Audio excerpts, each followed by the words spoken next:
दर्शकों, जिस तरह से मुगल बादशाह शाहजहां ने अपनी 4 बीवियों में से एक मुमताज़ बेगम के लिए आगरा में ताजमहल बनवाया था, उसी तरह से अंडरवर्ल्ड डॉन दाऊद इब्राहिम ने भी अपनी पत्नी के नाम एक आलीशान इमारत मुंबई में खड़ी की थी।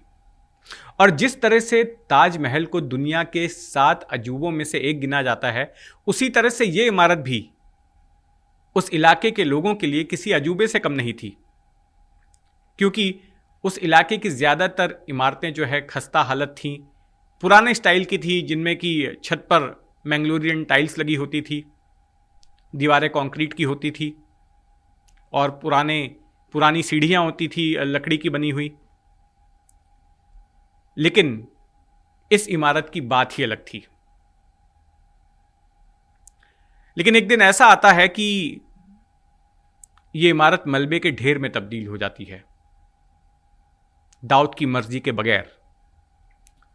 तो आखिर कौन ऐसी हिम्मत करता है कि मुंबई शहर में दाऊद की बनाई हुई इमारत, जिसे कि उसने अपनी बीवी के नाम पर रखा था, उसको कोई तोड़ दे, उस पर कोई बुलडोजर चला दे। तो यह कहानी उसी घटना की है। दरअसल 1986 में जब दाऊद मुंबई को छोड़कर दुबई भागा था, तो उसके उसके पिता इब्राहिम कास्कर और माता अमीना कास्कर, ये दोनों लोग मुंबई में ही रह गए थे और बहुत सारे उसके कुछ नाते रिश्तेदार मुंबई में ही रह गए थे। लेकिन दाऊद जब दुबई गया तो वहाँ पर वो बड़ी आलीशान ज़िंदगी जी रहा था।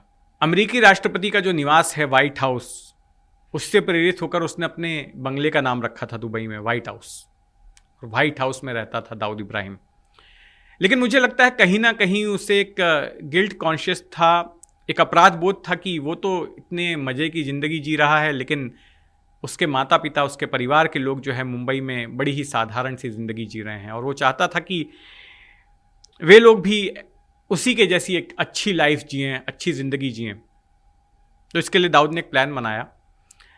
तो दक्षिण मुंबई की पाकमोड़िया स्ट्रीट में, जहाँ पर जिस चौल में, जिसका नाम था मुसाफिर खाना, वो रहता था, जहाँ पर उसका बचपन बीता और जहाँ उसके माँ बाप रहते थे, उसके ठीक सामने एक पुरानी इमारत थी जर्जर हालत में, जिसका नाम था कादरी बिल्डिंग।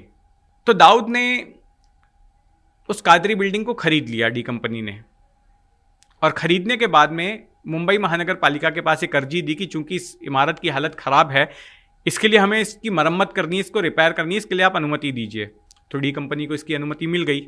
अब जो कादरी बिल्डिंग में जो लोग रहते थे किराए पर, पगड़ी सिस्टम मुंबई में एक सिस्टम चलता है जहाँ पर कहने को तो लोग किराएदार होते हैं, लेकिन वो दरअसल उस इमारत के कमरे के मालिक होते हैं, ओनर होते हैं, लेकिन उन्हें एक मामूली हर महीने जो है एक रकम भी चुकानी पड़ती है बतौर किराए के। तो पगड़ी सिस्टम वाले सभी किराएदारों को जो है औने पौने दाम देकर उनको वहाँ से भगा दिया गया, सिर्फ एक को छोड़कर। उस इमारत की निचली मंजिल पर एक चाइनीज़ डेंटिस्ट हुआ करता था, तो उसको रहने दिया दाऊद ने, बाकी सबको हटा दिया गया। और फिर जब बीएमसी से परमिशन मिली मरम्मत की, तो उस पूरी इमारत को ही तोड़ डाला, उस पूरी इमारत को जो है मलबे के ढेर में तब्दील कर दिया।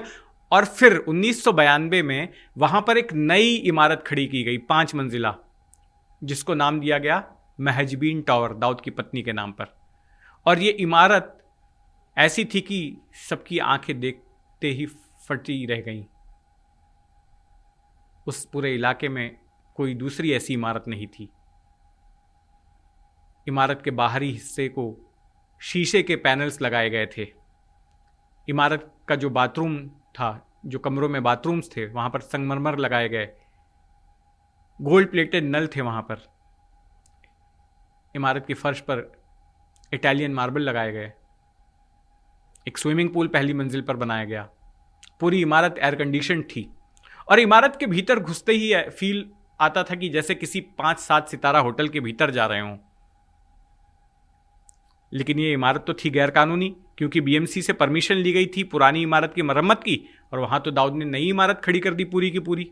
इसकी जानकारी स्थानीय विधायक प्रेम कुमार शर्मा को मिली, जो बीजेपी से थे, और एक सईदुल्ला नाम का उनका एक खबरी था, इसी पाकमोड़िया स्ट्रीट के पास ही रहता था। उसने बताया कि दाऊद ने इस तरह से किया है। तो प्रेम कुमार शर्मा ने इसकी शिकायत मुंबई महानगर पालिका से कर दी और कहा कि इसको तोड़ा जाना चाहिए, ये गैरकानूनी है। अब मुंबई महानगर पालिका में इससे पहले होता यह था कि दाऊद की किसी भी इमारत को कोई अधिकारी टच करने से डरता था। किन्हीं ना किन्हीं कारणों से जो है शिकायतों का अनसुना कर दिया जाता था। लेकिन इस बीच मुंबई में एक ऐसा अधिकारी था महानगर पालिका में जिसने कि दाऊद के खिलाफ मुहिम छेड़ रखी थी। खास करके 1993 का जो बमकांड हुआ था उसमें जब दाऊद के नाम के आने के बाद तो उसने एक लिस्ट बना ली थी कि कौन कौन सी दाऊद की संपत्तियां हैं, और वो एक एक करके उनको धाराशायी कर रहा था, उन पे बुलडोजर चला रहा था, हथौड़े चला रहा था। तो ये मामला उसके पास भी आया। इस अधिकारी का नाम था गोविंद राघव खैरनार। ये उपायुक्त रैंक का अधिकारी था। और जब उसको पता चला कि इस तरह से दाऊद ने अपनी पत्नी के नाम पर एक इमारत बनाई है गैरकानूनी तरीके से, तो फिर उसने उस इमारत को भी जमींदोस्त करने की ठान ली। और फिर एक दिन सुबह सुबह 100 बीएमसी कर्मचारियों के साथ और पुलिस के बंदोबस्त के साथ पाकमोड़िया स्ट्रीट में पहुंच गया और उस खूबसूरत महजबीन टावर को तोड़ना शुरू किया, उस पर हथौड़े चलाने शुरू किए। और शाम होते होते वो पूरी इमारत मलबे के ढेर में तब्दील हो गई। यहां पर खैरनार का हथौड़ा सिर्फ इस इमारत पर नहीं चला था, बल्कि दाऊद की नाक पर भी चला था। क्योंकि उस मुंबई शहर में जहां पर डी कंपनी ने इतना खून खराबा किया था, जहां पर दाऊद के नाम से लोग डरते थे, वहां पर किसी ने उसके पत्नी के नाम पर बनी इमारत को मिट्टी के ढेर में तब्दील कर दिया था। तो महजबीन इमारत तो टूट गई, लेकिन आप पूछेंगे कि जिन लोगों ने इस इमारत को तोड़ने में भूमिका अदा की उनका आखिर क्या हुआ। तो सईदुल्ला नाम का जो खबरी था उसके ऊपर डी कंपनी ने फायरिंग करवा दी। प्रेम कुमार शर्मा जो बीजेपी के विधायक थे उनकी हत्या कर दी गई। और खैरनार जिन्होंने की हथौड़ा चलाया था उस इमारत के ऊपर, उनके साथ भी आगे कुछ अच्छा नहीं हुआ। दरअसल हो यह रहा था कि खैरनार जिन जिन डी कंपनी की इमारतों पर हथौड़ा चला रहे थे वो ज्यादातर इमारतें जो हैं एक समुदाय विशेष के इलाके की थी। और खैरनार पर यह आरोप लगा कि दाऊद पर कार्रवाई के बहाने खैरनार एक समुदाय विशेष को टारगेट कर रहे हैं, और ये अल्पसंख्यक समुदाय के लोग थे। उस वक्त महाराष्ट्र में जो सरकार थी, जिस पार्टी की सरकार थी, उसका वोट बैंक अल्पसंख्यक समुदाय का था। और खैरनार का एक्शन उस पार्टी को भी अनकंफर्टेबल कर रहा था। उसे लग रहा था कि उसका जनाधार टूट जाएगा अगर खैरनार इसी तरीके से अपनी कार्रवाई करते रहेंगे। तो तय हुआ कि उनके पर कतरे जाएंगे। और फिर उसके बाद एक कमेटी बनाई गई और यह तय हुआ कि अब से खैरनार को अगर कहीं पर भी तोड़क कार्रवाई करनी है तो यह कमेटी उसको मंजूर करेगी पहले, और फिर उसके बाद ही खैरनार तोड़क कार्रवाई कर पाएंगे। खैरनार को मंजूर नहीं था और खैरनार ने खूब बयानबाजी की। उस वक्त के जो मुख्यमंत्री थे उनको भी टारगेट किया। उस वक्त सुधाकर राव नाइक को हटाने के बाद शरद पवार मुख्यमंत्री बने थे और सरेआम खैरनार ने इस तरह का बयान दिया था कि नाइक के जाने के बाद से उन्हें इस तरह की कार्रवाई करने में दिक्कत आ रही है। और इस तरह से कोशिश की गई ये पेश करने की कि शरद पवार जो है दाऊद के साथ हमदर्दी रखते हैं, ऐसी कोशिश की गई। इस तरह का आरोप जो है लगाया गया खैरनार की तरफ से। शरद पवार ने सोचा कि खैरनार के खिलाफ जो है मानहानि का केस कर देते हैं, डिफेमेशन का केस कर देते हैं, जिस तरह के आरोप लगा रहे थे। लेकिन कभी उन्होंने केस किया नहीं, और ना ही खैरनार की ओर से लगाए गए आरोपों पर शरद पवार के खिलाफ कोई मुकदमा चला। खैरनार अक्सर हुआ ये कि जब उन्होंने इस तरह की बयानबाजी वगैरह शुरू की तो उनके खिलाफ डिसिप्लिनरी एक्शन लेते हुए और जो कोड ऑफ कंडक्ट था इस तरह के सरकारी अधिकारियों का, उसके उल्लंघन के आरोप में उनके खिलाफ कार्रवाई हुई और उनको निलंबित कर दिया गया। उसके बाद खैरनार एक एक्टिविस्ट बन गए और जगह जगह महाराष्ट्र भर में घूम घूम कर सभाएं लेते थे और शरद पवार को टारगेट करते थे, उन पर आरोप लगाते थे। और कई बार आरोप लगाते हुए अतिशयोक्ति भी कर देते थे, कहते थे मेरे पास तो शरद पवार के खिलाफ ट्रक भर के सबूत हैं।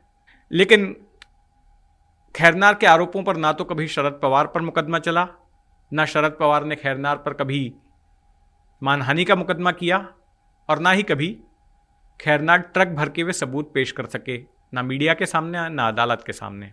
जिस जगह पर वो महजबीन इमारत बनाई गई थी, आज आप उस जगह अगर जाएंगे पाकमोड़िया स्ट्रीट में तो वहां पर एक खाली मैदान है, और वो मैदान ये बता रहा है कि मुंबई में कभी कोई ऐसा शख्स हुआ था जिसने कि ना केवल दाऊद की इमारत पर बल्कि उसकी नाक पर भी हथौड़ा चलाया था। तो इस जैसे तमाम किस्से कहानियों के लिए जुड़े रहे मेरे साथ, और एनडीटीवी पर हर शुक्रवार देखना ना भूलें जितेंद्र दीक्षित की अनडबल डायरी। धन्यवाद।